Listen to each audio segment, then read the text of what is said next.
getting started with C. What is C? C is a programming language.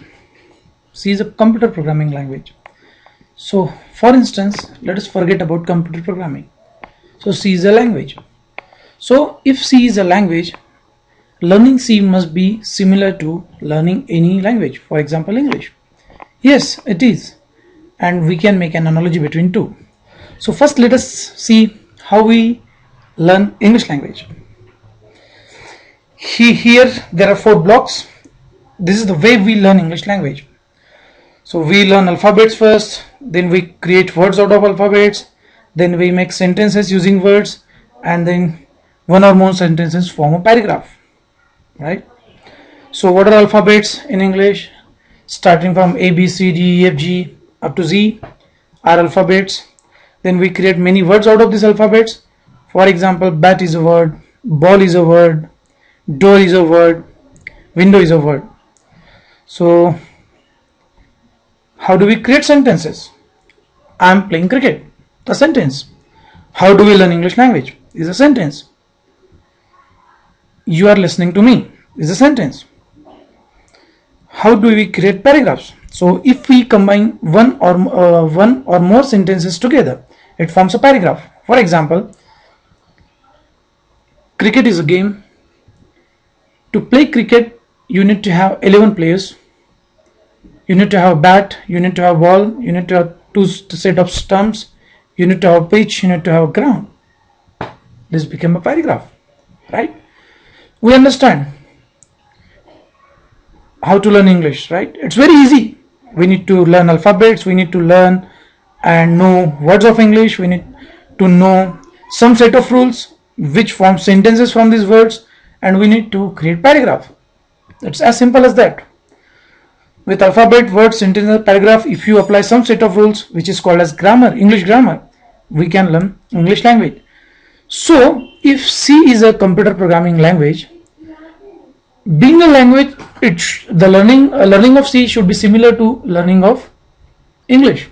Yes, it is. So let's go and see how do we learn C now. But prior that, I would just like you to show something. This is Mr. Dennis Ritchie. You can see his picture on the screen. Dennis Ritchie is the creator of C. He created C in 1973. Okay. He also created an operating system called as Unix along with a couple of his colleagues. Let's appreciate and salute Dennis Ritchie before going ahead. Last month he died at the age of 70. So let's have a tribute to him before going further and completing our first lesson on getting started with C. Okay, coming back to, we know how to learn English language now. It's a simple 4-step process. So let's see how to learn C. Now if you see on the screen, alphabet has been replaced by alphabets, digits, special characters. Word has been replaced by constant, variables, keywords. Sentence has been replaced by instructions, and paragraph is replaced by programs. Set of rules implies. Now in case of C, if we want to go ahead, first we need to understand alphabets, digits, special characters. Sound familiar? Yes. So what are the alphabets in C?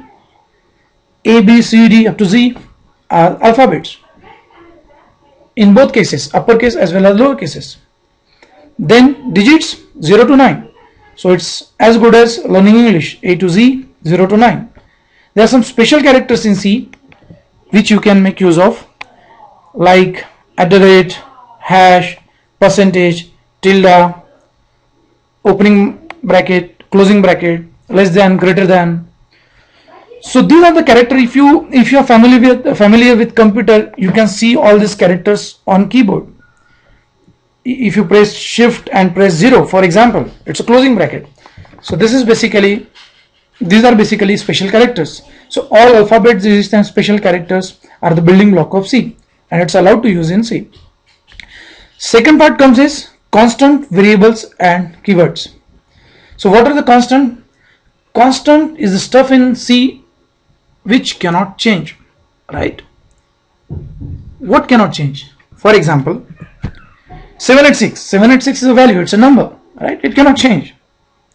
Minus 3.14 is a number, it cannot change. A is a character, it cannot change. So constant are the things which cannot change. If you look at 786, it's an integer constant. If you look at minus 3.14, it's a float constant, which is basically negative float constant. It is a character constant. Second comes variables. So what are variables? Variable is a thing in C which can change, value of which may vary. That's the reason it's variable, right? For example, marks. I just put marks as an example of variable. So for example, let's take marks as an integer variable. So marks can have value 20, 10, 30, 40, 90, 80, anything, right? So value of marks can be changed. That's the reason it's variable. Now, while writing variables in C, you need to abide by some rules. As I said, all this is governed by set of rules, whether it's a case of English or whether it's case of C. It needs to abide by some rules. So while declaring a variable or while using a variable, you need to give it a name, and that name typically should have a length not more than 32 characters. It should start with the alphabet or underscore. Okay.